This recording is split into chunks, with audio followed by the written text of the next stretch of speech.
Bienvenidos a la Casa de América. Gracias por estar con nosotros en la conferencia que va a impartir Epsi Campbell, primera vicepresidenta y ministra de Relaciones Exteriores y Culto de Costa Rica, a quien doy la más cordial bienvenida, como también se la doy a la secretaria general iberoamericana, Rebecca Greenspan, que presentará brevemente a nuestra conferenciante antes de que tome la palabra. Epsi Campbell está asistiendo al encuentro Somos Iberoamérica, legislando para el empoderamiento económico de las mujeres, que organiza precisamente la Secretaría General Iberoamericana estos 2 días en Madrid. Y el documento final se elevará a la Cumbre Iberoamericana de Guatemala.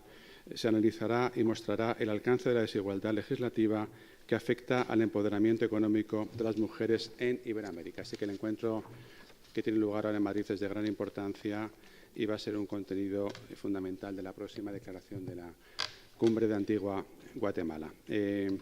No hace falta que diga cuántas veces está en esta casa la señora Greenspan, que es nuestra gran vecina y a quien todos queremos tanto. Yo sé que también se encuentra aquí ella como en su casa, pero sí quería recordar que Epsi Campbell tampoco es nueva en esta institución. La tuvimos ya en octubre del 2007 en la actividad Afrodescendientes en América Latina y hace muy poco, en enero del 17, en la jornada sobre los retos de la cooperación ante el Decenio Internacional de los Afrodescendientes 2015-2024. Así que ahora le damos la bienvenida en su nueva calidad y le doy enhorabuena por este puesto en el cual le deseo mucho éxito y muchísima aventura. Y les dejo con las señoras Campbell y Greenspan.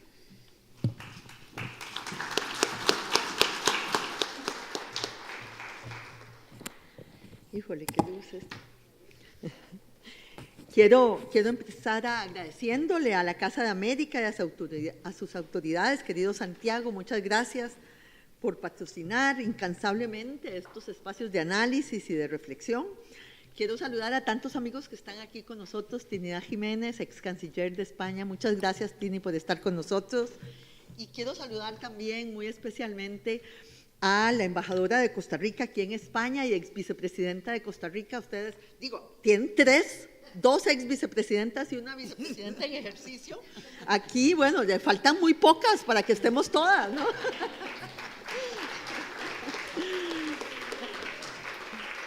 A todos los costarricenses que nos acompañan y los amigos y miembros del cuerpo diplomático, muchas gracias por estar con nosotros. Saludo también a nuestro querido Bernie, que ha estado con nosotros en todas estas jornadas. Muchas gracias por estar acá y, por supuesto, a Edwin Salas, que siempre nos apoya allá en Costa Rica. Y ustedes saben que mi jefa de Relaciones Externas también es costarricense, que es María Salvadora Ortiz, así que están rodeados. Bien, yo celebro realmente el estar aquí en un tema como el empoderamiento de la mujer, problema que enfrentamos a los 2 lados del Atlántico, no solo en un lado de ellos, y agradezco la participación de todas las personas que han venido a este encuentro el día de hoy. Bienvenidos todos y todas. Esta tarde tenemos a una conferencista de lujo, Epsi Campbell, gran amiga, compatriota y actual vicepresidenta y ministra de Relaciones Exteriores de Costa Rica. Una persona a la que, aprovecho para decirlo en público, admiro profundamente. Somos de partidos y orígenes políticos distintos, pero puedo decir que eso no ha sido obstáculo para ser compañeras de lucha y de viaje en el empoderamiento de la mujer costarricense y en el combate contra las brechas sociales de nuestra nación y de nuestra región. Al ver ahora a Epsi como vicepresidenta de mi país, un cargo que alguna vez, como dije, tuve yo también, me recuerdo del increíble potencial que tiene Costa Rica. Epsi es la primera vicepresidenta afrodescendiente en nuestra historia y en la historia de la región y del hemisferio, yo creo, podríamos decir, del hemisferio americano. Muestra de la mirada abierta y anuente de los costarricenses. Muestra de que nuestro pequeño país es un grandísimo ejemplo para los tiempos que corren. También una muestra, lo digo ahora, que he tenido la oportunidad de conocer a Epsi a través de los últimos años, de lo mucho que 2 personas pueden parecerse a pesar de venir de orígenes distintos. de lo mucho que nos parecemos cuando nos unen las mismas esperanzas y los mismos ideales, de lo mucho que nos parecemos, lo digo en serio, desde cómo nos ponemos los lentes hasta dónde nos lleva la mirada. Epsi es la cuarta hija de Luis Campbell y Shirley Barr. Nació en San José, Costa Rica. Me pusieron la fecha, pero eso no se hace, ¿no? Tampoco, sí. Tampoco maltratamos. No hay que exagerar, ¿no? Sus hermanos, Doris, Narda, Jaime, Shirley, Gustavo y Sasha, la describen como una mujer libre, líder y soñadora, quien siempre habla desde la fuerza de su identidad. Desde niña aprendió a tocar diversos instrumentos musicales. Hace muy poco, en una reunión informal que tuvimos, nos contaba Epsi de su amor y de los años que pasó tocando saxofón, lo que creyó que iba a ser su destino. Pero por dicha, no lo decidió y decidió dedicarse a la política. Su libro practicó casi todos los deportes, dicen sus hermanos. Es amante voraz de la lectura y la cocina. Su libro favorito, En brasas, de Sándor Márai. Es madre de 2 hijos y tiene 2 nietos. Lo que demuestra que no hay justicia en el mundo, porque yo quiero nietos y no tengo. Y no sé cómo hacer que mis hijos me respondan. Epsi se abrió camino como economista en la Universidad Latina de Costa Rica. Tiene un máster en cooperación internacional para el desarrollo y otro en técnicas avanzadas de gestión y decisión política, máster que realizó precisamente aquí en España, en la ciudad de Cádiz. Ha realizado labores legislativas como diputada en 2 periodos diferentes y compitió como precandidata presidencial al gobierno de Costa Rica en 2009 y en 2013. Decía otra gran mujer costarricense, Lilia Ramos, que, y abro comillas, la vida no le llega a uno con un sentido, sino que en su transcurrir les otorga a las personas una serie de potencias y de recursos para que uno sea quien le dé sentido a la vida. Una cita que me hace pensar inmediatamente en Epsi, pues hoy en día es un ejemplo de inspiración para miles de niñas costarricenses, un ejemplo de tenacidad, compromiso y valentía, del encuentro con una vocación en la vida a través de mucho esfuerzo, trabajo y dedicación. Un ejemplo de los muchos frutos que traen a la sociedad las mujeres empoderadas. Un ejemplo para esa generación de la luz, esa generación que ha descrito Epsi recientemente en su discurso en las Naciones Unidas, abro comillas, como una generación que mira al futuro sin miedo, que se manifiesta por un nuevo mundo sin armas, sin violencia, por el ambiente, por la paz, por los derechos humanos, por la diversidad sexual, en contra de cualquier discriminación y a favor de un mundo mejor, cierro comillas. Un ejemplo de lo que parece el futuro en nuestro país si seguimos por la senda de la prosperidad y la justicia. El tema que hoy nos ocupa es el empoderamiento económico de las mujeres. Sin temor a equivocarme, creo que el día de hoy tenemos la suerte de contar con la mujer indicada para hablarnos de ello. Sin más preámbulo, agradezco nuevamente a Casa de América por abrir estos espacios y cedo la palabra a mi amiga y compatriota Epsi Campbell, vicepresidenta de la República de Costa Rica. Muchas gracias.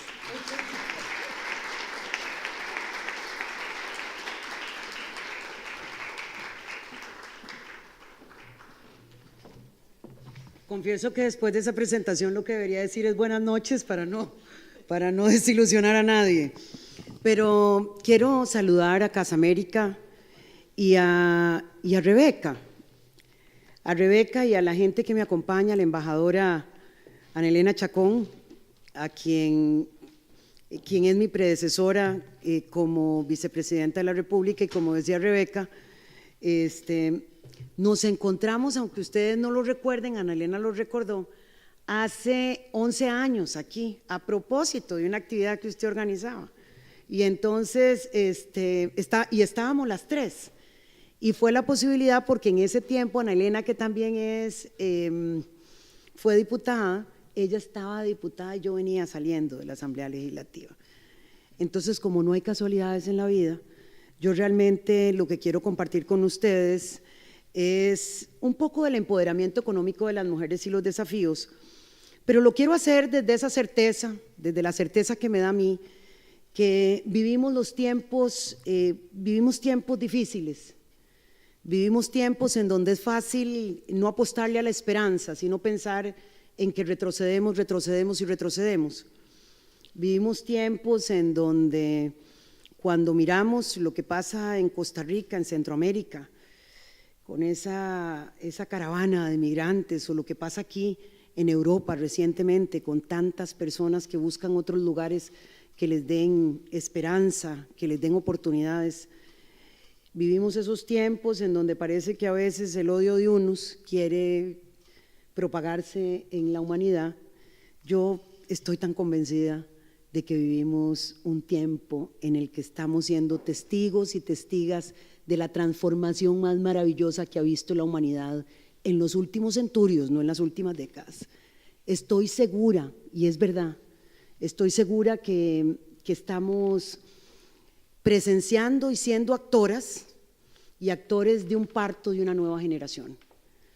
Y cuando digo un parto, porque es que esa generación, y cuando hablo de empoderamiento económico, que les hablaré en breve, es que esa nueva generación va a tener unas características femeninas, porque va a ser una generación en efecto más compasiva, una generación que no va a negar su lado femenino, que no va a estar conflictuada entre quién gana y quién pierde, una generación que de verdad va a aquilatar lo mejor de las generaciones pasadas. Por eso es que en serio, cuando digo que es la generación de la luz, es porque siento que lo es, y porque definitivamente, si hay algo que tenemos que aprender, es que cuando uno pronuncia muchas veces lo que cree y trabaja por ello, termina convirtiéndose en realidad.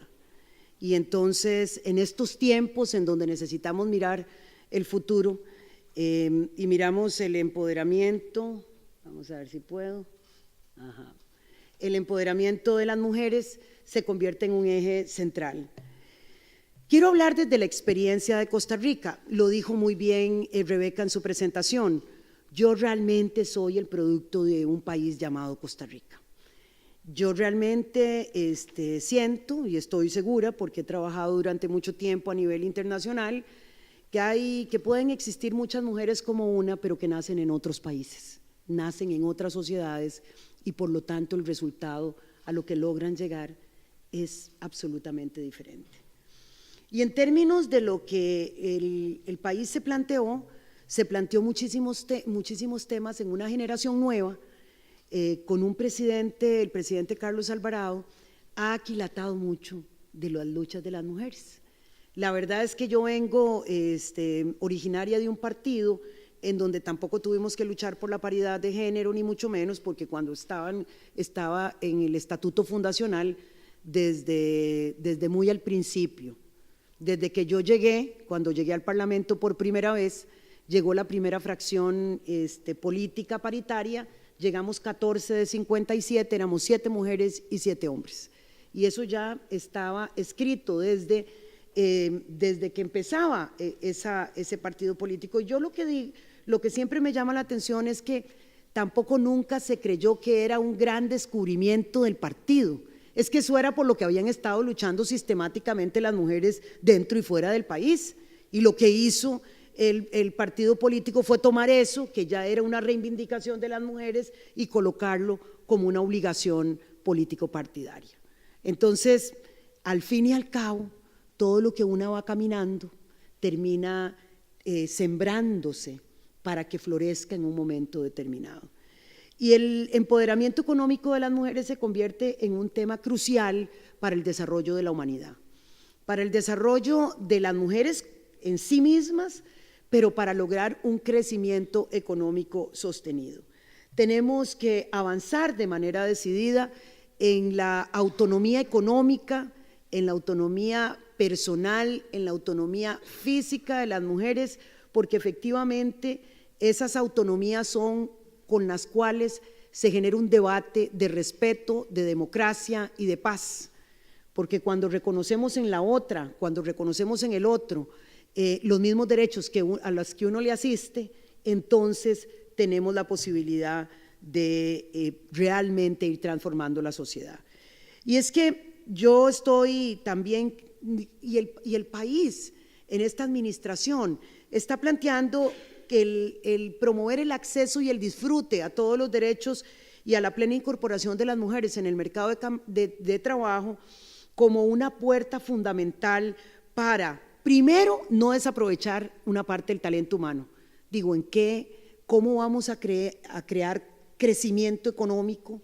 ¿Cómo vamos a crear bienestar si desechamos previamente una parte de ese conocimiento y de ese talento? Entonces, conscientes de que eso es así, es necesario dinamizar las decisiones que tomamos desde lo político para una incorporación realmente plena de las mujeres en los mercados de trabajo. Realmente yo vengo de un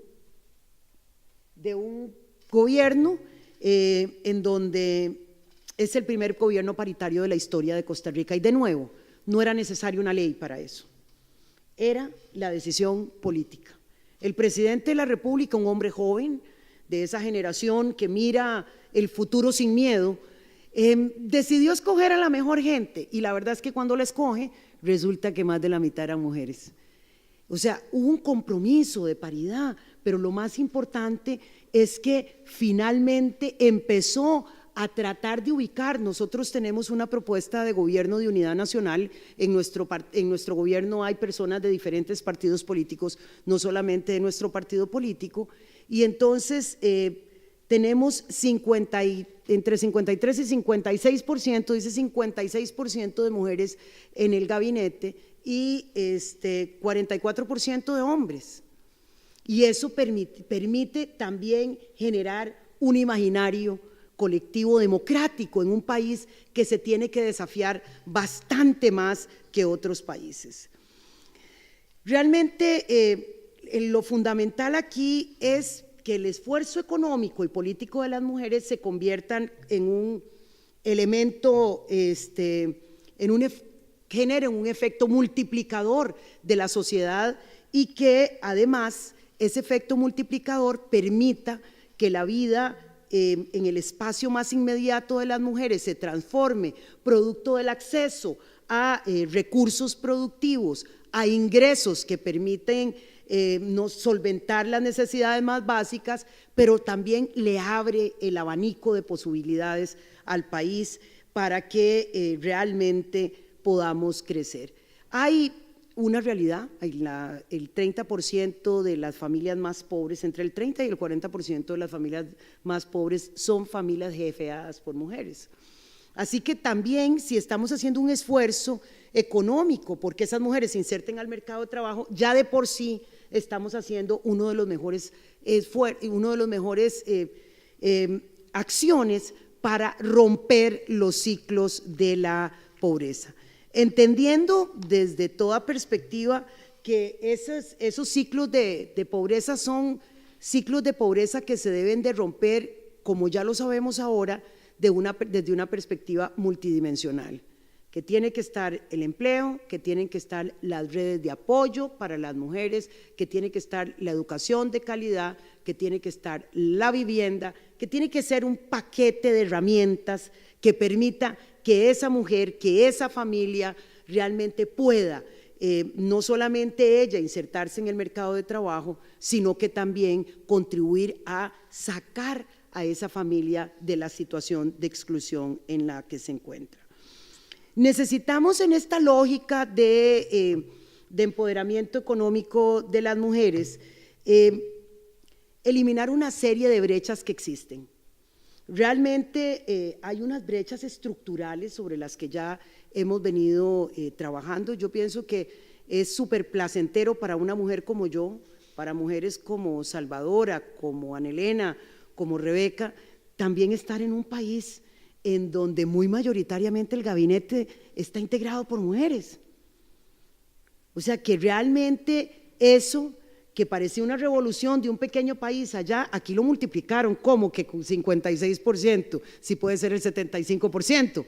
Entonces eso también implica cómo de manera bastante más natural, sin que signifique un gran debate político, empiezan a transformarse esos imaginarios de gobierno que también terminan impactando la economía y las reglas del juego en esa economía. Es necesario la transversalización de una política de género que reconozca esas brechas entre las mujeres y los hombres para la política de empleo, para el presupuesto de la República, para el Plan Nacional de Planificación, el Plan Nacional de Desarrollo, perdón, para la política de salud, porque es la forma en darle la proporción que necesita a cada quien para que la brecha no se mantenga como la tenemos en la actualidad. Entonces, también en términos económicos, si nosotros no tenemos una política transversalizada en la política de promoción de la pequeña micro, pequeña y mediana empresa, pues no vamos a dejar a las mujeres en el lugar en donde se encuentran. A ellas tenemos que darles una atención particular porque tienen unas necesidades particulares. Ya sabemos que tenemos mayores dificultades de acceso al crédito, a los mercados, también tenemos mayores dificultades para salir del proceso de riesgo de la pequeña empresa, que tiene un periodo de vida muy corto. El acompañamiento tiene que ser un acompañamiento más sistemático, pero también para identificar qué tipo de negocios sí y qué tipo de negocios no. Ahí es donde también tenemos que mirar que las mujeres no sea que se están insertando en aquellos sectores económicos que tradicionalmente eran los sectores económicos femeninos con su pequeña o microempresa y que rapidito el mercado no es capaz de responder a esa oferta que se está haciendo. Empoderar económicamente a las mujeres implica eso, implica esa perspectiva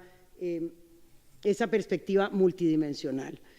Hay un contexto regional. Nosotras en los últimos años la PEA de las mujeres menores, ha habido un aumento en la PEA, en la población económicamente activa de mujeres menores de 30 años.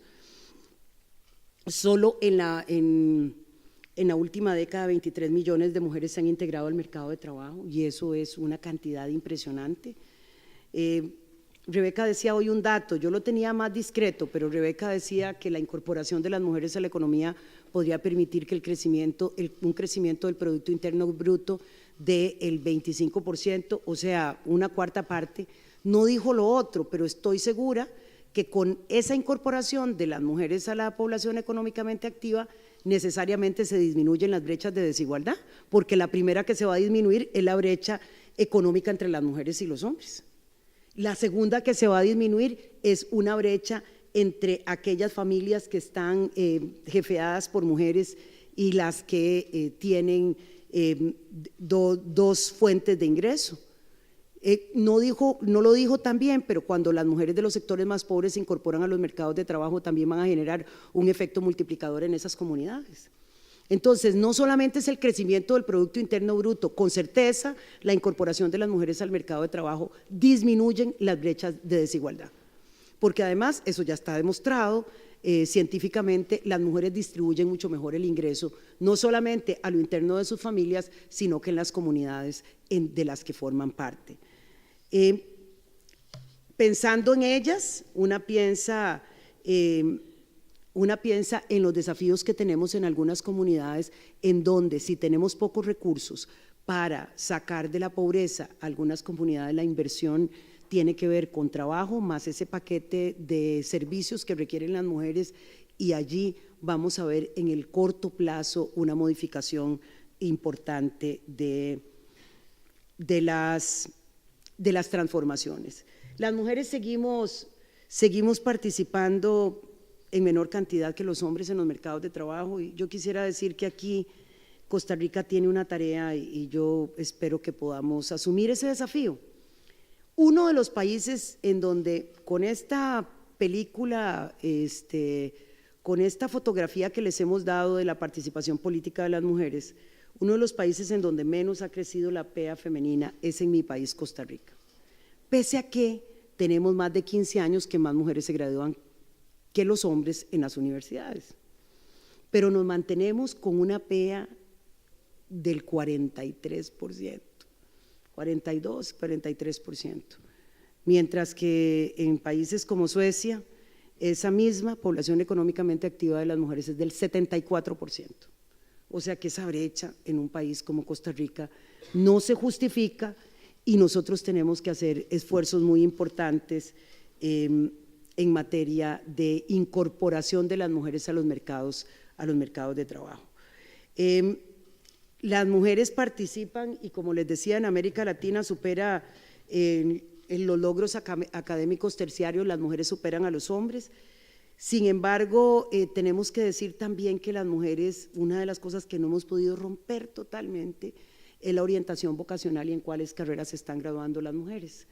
Nos seguimos graduando en las carreras de menor demanda o de pagos más bajos, en las ingenierías, en las ciencias exactas, en las matemáticas, sigue habiendo una proporción, sigue siendo desproporcionadamente menor la participación de mujeres con respecto a los hombres.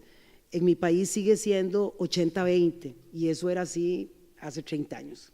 O sea, esa parte que requiere de política pública, porque eso requiere de orientación vocacional desde las niñas que están en preescolar. Porque resulta que los estudios que tenemos es que la mayoría de mejores promedios en matemáticas son mujeres, pero cuando terminan la educación secundaria se van a las ciencias sociales, a la administración en el mejor de los casos y no están yéndose a las ciencias exactas.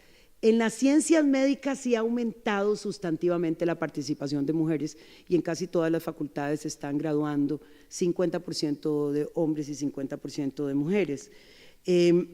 La tasa de desempleo en un país como Costa Rica, la tasa de desempleo abierta es 5 puntos prácticamente mayor entre las mujeres y los hombres. Quiere decir que incluso las que se incorporan al mercado de trabajo encuentran mayores dificultades de encontrar trabajo.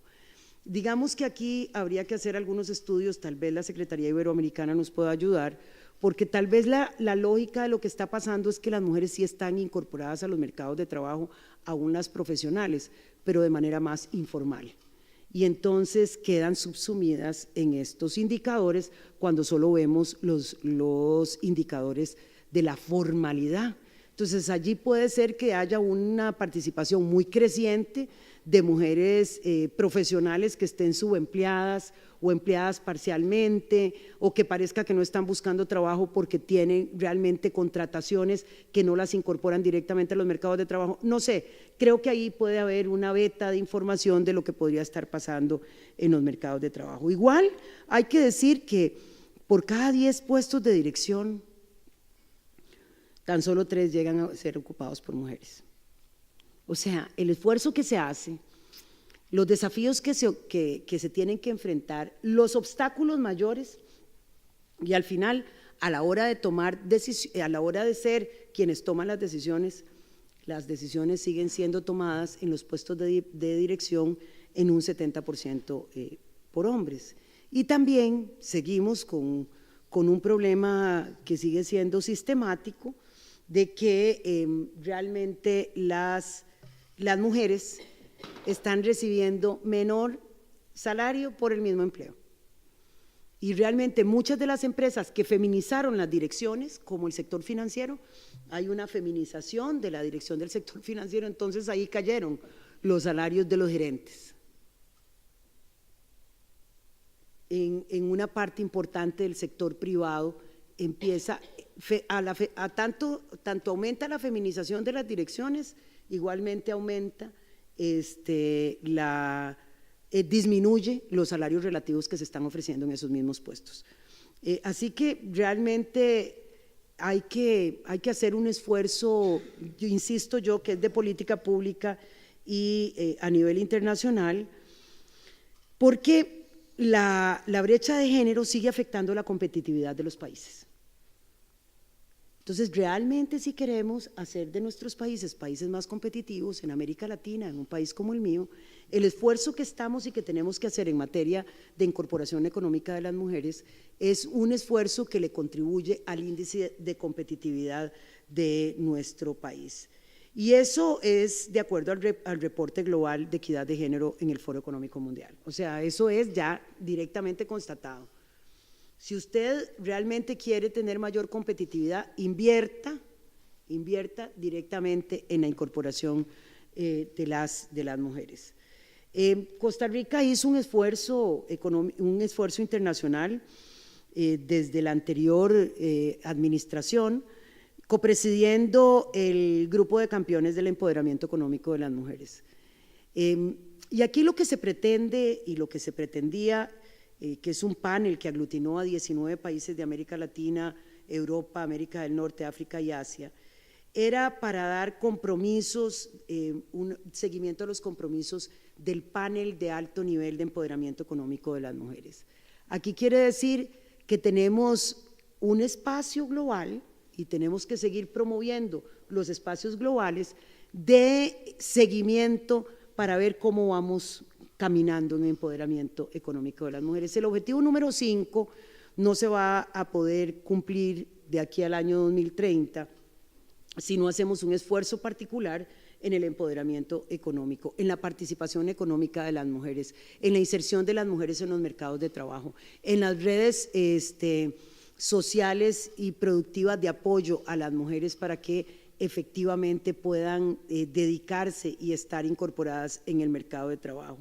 La Agenda 2030 es una agenda que solo se puede lograr, definitivamente solo se puede lograr con una participación mayor de las mujeres. Quisiera plantear, para terminar, algunos de los nudos estructurales que todavía existen.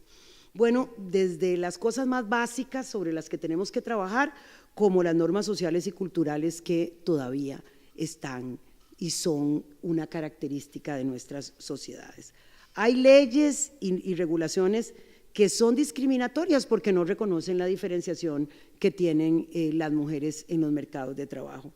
Hay una falta de activos financieros, un bloqueo para el acceso a los activos financieros para las mujeres y una falta de acceso a los activos digitales que tenemos las mujeres. Hay una sobrecarga del trabajo doméstico, que siempre habría que decir que eso es una de los obstáculos mayores para el empoderamiento de las mujeres. Y por eso debemos de garantizar una serie de acciones concretas en los planes de desarrollo,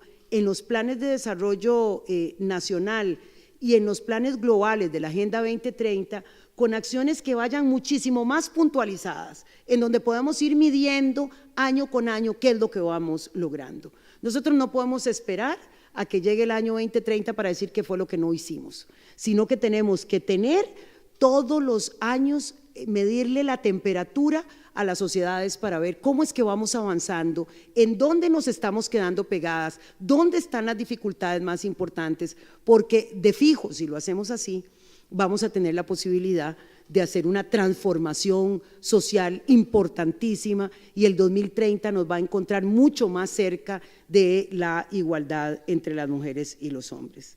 Realmente quisiera decir que nosotros estamos implementando una serie de acciones en la política exterior costarricense. Tenemos uno de nuestros ejes, es el eje de la inclusión social, la cultura y el empoderamiento político y económico de las mujeres, uno de los ejes de la política exterior. Ese es un eje transversal a través del cual nosotros realmente estamos comprometidos. Tenemos algunas acciones concretas, estamos participando en GICUAL 2015 con el objetivo de promover la paridad de género en los organismos multilaterales, en los organismos internacionales. Se ha hecho un esfuerzo muy importante, los organismos internacionales promueven la paridad de género de la puerta para afuera y necesitamos que eso se dé de la puerta para adentro en todos los niveles de los organismos internacionales.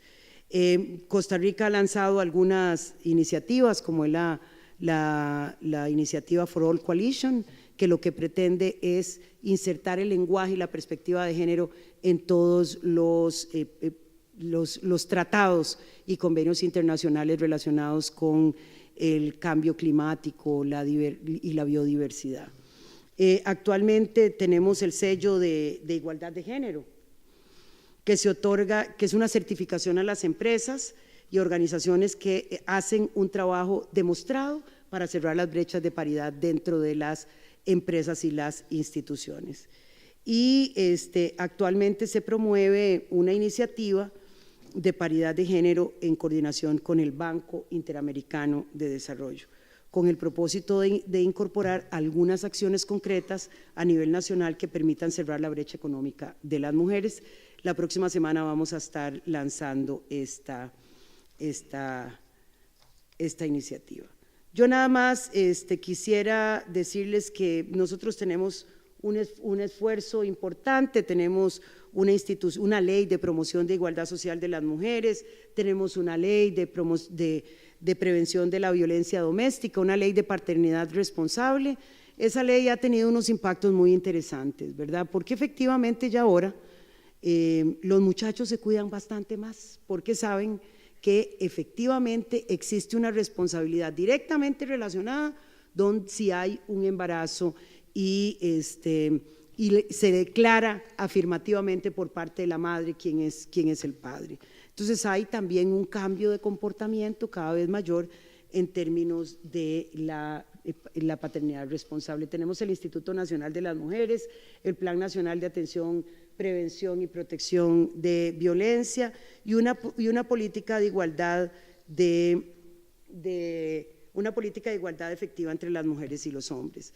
Entre otras cosas, el país ha hecho un esfuerzo importante para colocar el tema del empoderamiento económico de las mujeres como un eje central, para que entendamos realmente que así como se pudo hacer un esfuerzo muy importante para un resultado muy importante para el país y a nivel internacional de tener un gabinete paritario, podemos tener resultados contundentes en términos de la incorporación económica de las mujeres, para que las mujeres realmente, entre más jóvenes sean, esas mujeres de la generación de la luz, puedan irse incorporando sin tanto obstáculo a los mercados de trabajo, a las oportunidades que hoy brinda el mundo a una sociedad moderna, digital, que realmente cobije en términos de igualdad a las mujeres y a los hombres. Porque definitivamente para lograr los objetivos que nos hemos planteado para el año 2030, estos objetivos solo serán posibles en una sociedad en las cuales haya una igualdad económica, política y social entre las mujeres y los hombres, que reconozcan la diversidad étnica, la diversidad pluricultural, que reconozcan la diversidad sexual, que reconozcan las diversidades que existen entre las personas que tienen discapacidad y que necesitan un apoyo particular. Esa sociedad solo es posible si somos capaces de promover una política económica, una política social, una política ambiental en clave mujer. Y esa clave mujer es una clave mujer en donde las mujeres y los hombres tendremos una actitud de mayor responsabilidad, de mayor respeto, para preservar no solo la humanidad, sino para que le demos condiciones a todas las personas para que éstas sean felices. Muchísimas gracias.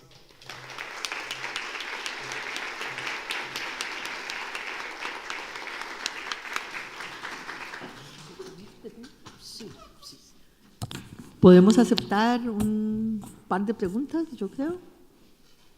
Aquí hay uno. O comentarios. O comentarios, sí. Epsi Campbell, por tu interesante introducción, y realmente pues el problema es global en América Latina y en Europa, ¿verdad? Quizá con más hincapié en la región centroamericana, y si bien es cierto que la participación de la mujer en la vida política y económica y social ha mejorado en las 2 últimas décadas, no es menos cierto que la problemática de la mujer rural en América Central es dramática, porque los niveles de pobreza son muy importantes, la conciliación familiar existe poco, en Guatemala las mujeres no pueden heredar las tierras de los padres. Me gustaría preguntarte qué más podría hacer el SICA y el SIECA y los gobiernos de América Central para un cambio de cultura en el sector de la mujer rural en América Central. Gracias. Muchas gracias. ¿Alguna otra intervención antes de darle la palabra de nuevo? Adelante. Buenas tardes. Buenas tardes. Decirles que desde Colombia estamos aquí participando en este importante evento de empoderamiento económico, político y social de las mujeres. Y quisiera hacer una pregunta, y es en el entendido de dónde queda el componente emocional de las mujeres en igualdad para poder participar en este mundo global desarrollado. Muy bien, muy interesante, muchas gracias. ¿Alguien más? Aquí atrás. Hola, yo soy de Irlanda, embajador de Irlanda. Estuve en Costa Rica como miembro de la comitiva de mi presidente hace 5 años y la verdad nos dejó impresionado de mi presidente a toda la comitiva conocer sus políticas. Mi pregunta es que desde entonces hemos escuchado mucho de la política dicen en inglés, feminization of foreign policy, o sea, los esfuerzos de Suecia en particular de intentar desarrollar una política de exterior con un pilar muy fuerte de igualdad. ¿Qué opina de estas políticas? Gracias. Fantástico. Bueno, Epsi, yo creo que tenés la mesa llena. Bueno, quisiera decir 2 cosas. La primera, empezar por la última pregunta. Yo creo que nosotros cuando incorporamos la diplomacia del empoderamiento político y económico de las mujeres como un eje central de la política exterior costarricense, estamos avanzando en una política exterior desde esa perspectiva más feminista, más una perspectiva de igualdad entre las mujeres y los hombres, que realmente ha puesto sobre el tapete la canciller Margot y que realmente ha logrado colocar como uno de los ejes centrales de la política exterior esto. Este mismo encuentro, este mismo debate tiene que ver con eso, porque finalmente el puesto que yo ocupo en Costa Rica, además del de la vicepresidencia, es el de ministra de Relaciones Exteriores. Y cuando me reúno con mis homólogos, y cuando digo homólogos no me estoy equivocando, la mayoría son hombres, pero con algunas de las homólogas, uno de los temas está centrado en el tema de la igualdad entre las mujeres y los hombres, en el tema de la participación política de las mujeres. Entonces, definitivamente creo que ya otros países, uno como el nuestro, ya lo incorpora de manera directa. Heredamos, por supuesto, una política exterior que tiene continuidad porque ya el país estaba presidiendo este panel de alto nivel sobre empoderamiento económico de las mujeres. Y en lugar de dejarlo aparte, lo colocamos como un eje central. Entonces creo que sí, que lo que tenemos que hacer es mayor incidencia en cada uno de nuestros países para que los temas relacionados con las mujeres se conviertan en ejes centrales de la política exterior de nuestros países. Porque definitivamente ya sabemos que mucho de lo que hacemos en la política exterior tiene un impacto directo en la política doméstica, que mucho de lo que hacemos en nuestra política doméstica tiene un impacto en la política exterior. Cuando países como España o como Costa Rica muestran sus logros en materia de participación política de las mujeres a nivel internacional, están haciendo una política de relaciones exteriores centrada en la igualdad de género entre mujeres y hombres, porque están mostrando una experiencia doméstica como una buena práctica para convencer a otros y otras de que así sea. El tema que me pregunta Rosario Lozano, creo que Rosario, evidentemente, conociendo la experiencia que usted tiene con el método Renovar, que plantea el tema de los equilibrios y la salud mental como un elemento central para el empoderamiento social de las mujeres. Digo, cuando se forma parte de una sociedad que ha colocado en una posición de subordinación a una parte tan importante de la sociedad y colocamos el tema del empoderamiento político, y económico de las mujeres, tenemos que plantear también esa parte. El empoderamiento económico pasa por el convencimiento que tienen las mismas mujeres del valor que pueden entregarse a sí mismas y el valor que tienen que entregarse a la sociedad. Y yo creo que cada vez más tenemos que tener esas visiones más holísticas, en donde no hacemos pedacitos de una persona. Aquí está lo familiar, aquí está lo público, aquí está lo privado, sino que ese empoderamiento pasa por aprender muchas cosas y por desaprender otras.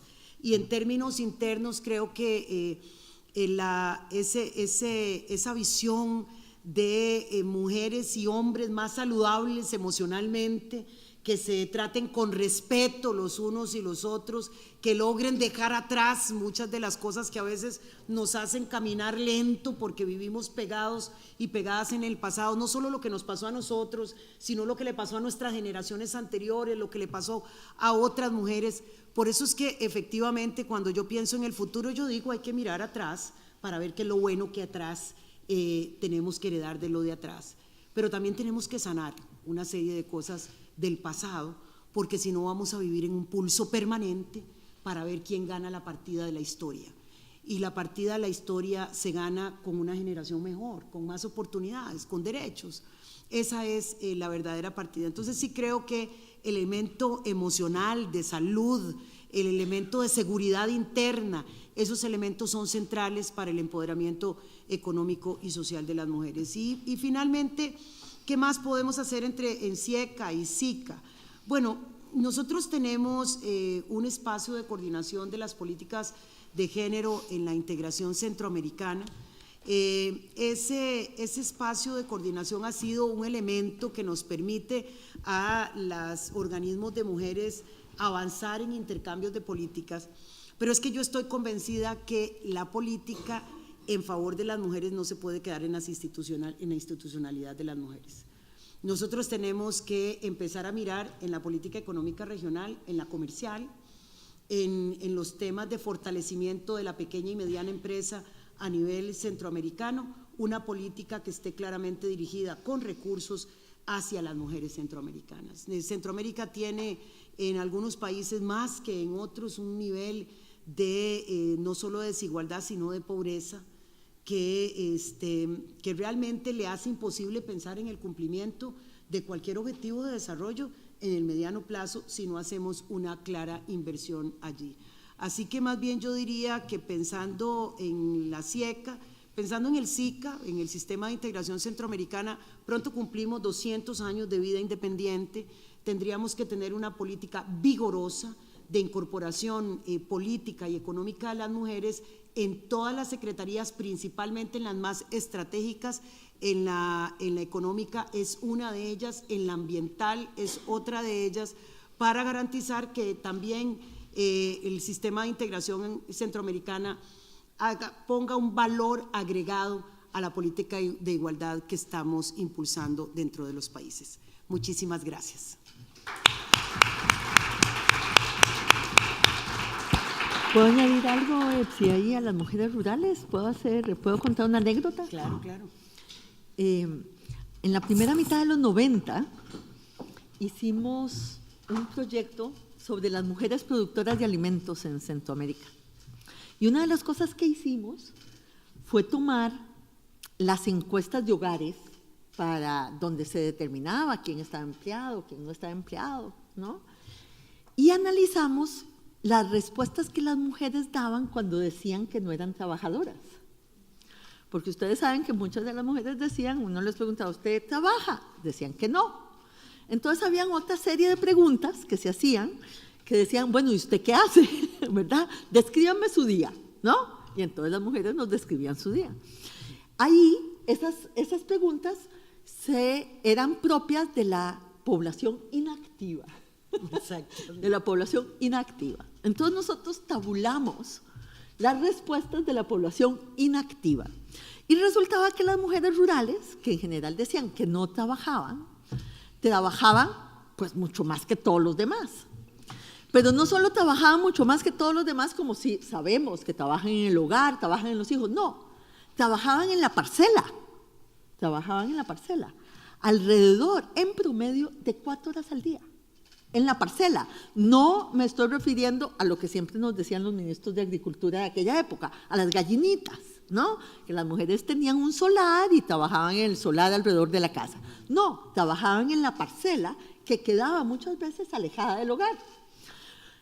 ¿Cuál era el problema? Que por supuesto que los extensionistas agrícolas llegaban a la parcela cuando estaban los hombres, porque las mujeres llegan a horas diferentes, porque se van a la parcela después de hacer la comida, después de dejar a los niños en la escuela, después de arreglar la casa, y se iban a darle el almuerzo a los hombres que trabajaban en la parcela, y les daban el almuerzo, se quedaban en la parcela un tiempo muy grande, ¿no? Y después volvían a su hogar.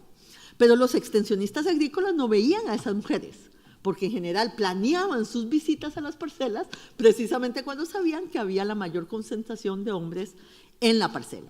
Entonces hicimos el ejercicio de ver cómo cambiaba la población económicamente activa rural si nosotros consideramos a esas mujeres como deberíamos considerarlas, trabajadoras agrícolas, ¿no? Y se duplicaba la participación de las mujeres en la población económicamente activa agrícola.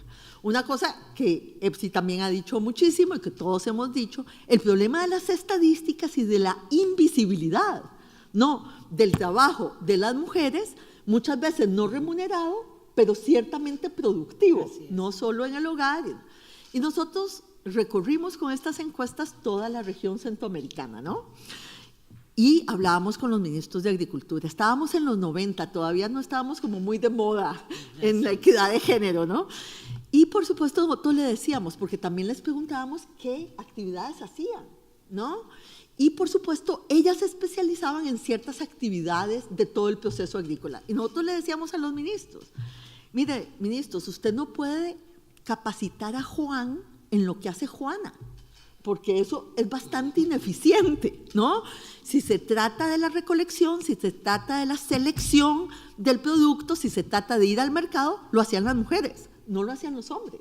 Y por lo tanto, era absolutamente ineficiente muchas de las políticas que se tenían, que le enseñaban a las mujeres solo aquello que se dedicaba al solar o a hacer, como decía yo, muñecos de peluche, ¿no?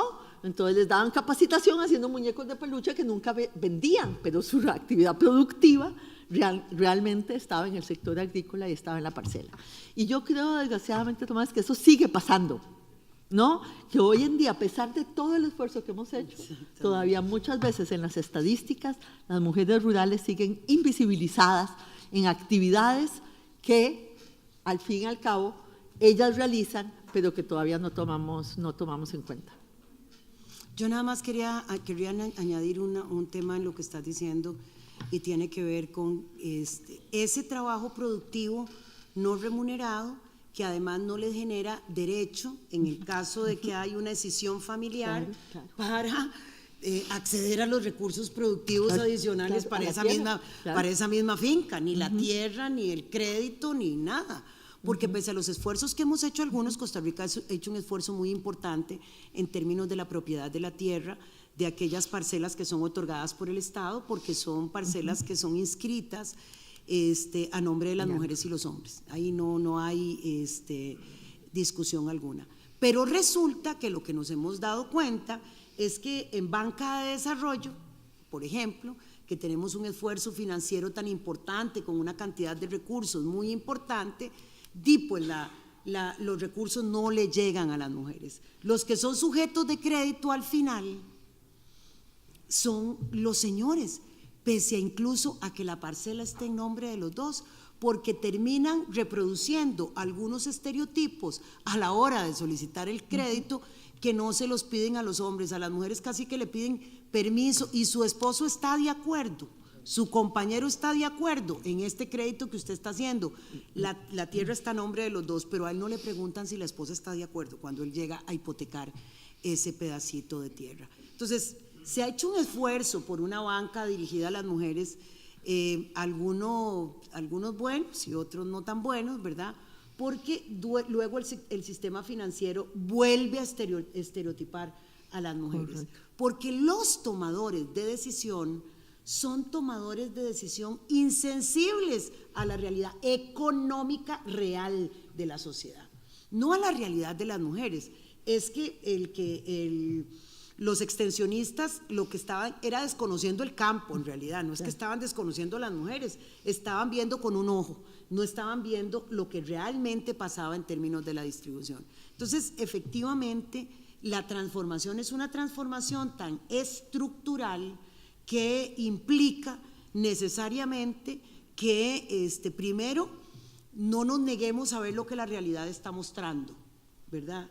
Veamos con ojos nuevos las realidades viejas, porque si los vemos con los lentes del pasado, solo vemos lo que en el pasado veíamos, y esa forma de mirar del pasado era una forma parcializada, era, digamos, que una forma en la cual se invisibilizaba una parte de la realidad.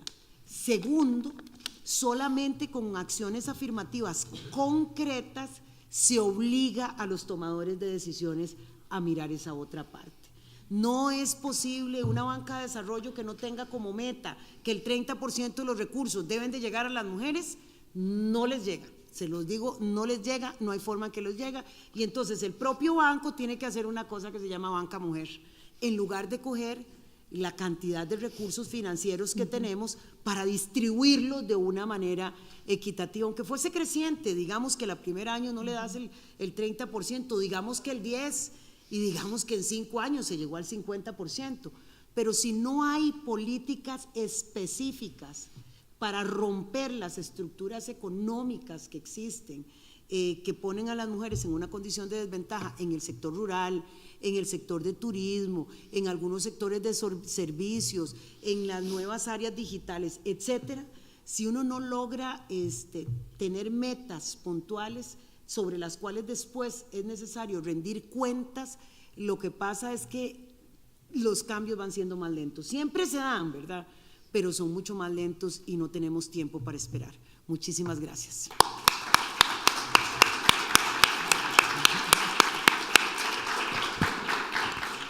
Señores, muchísimas gracias. Gracias por acompañarnos. Gracias a EPSI.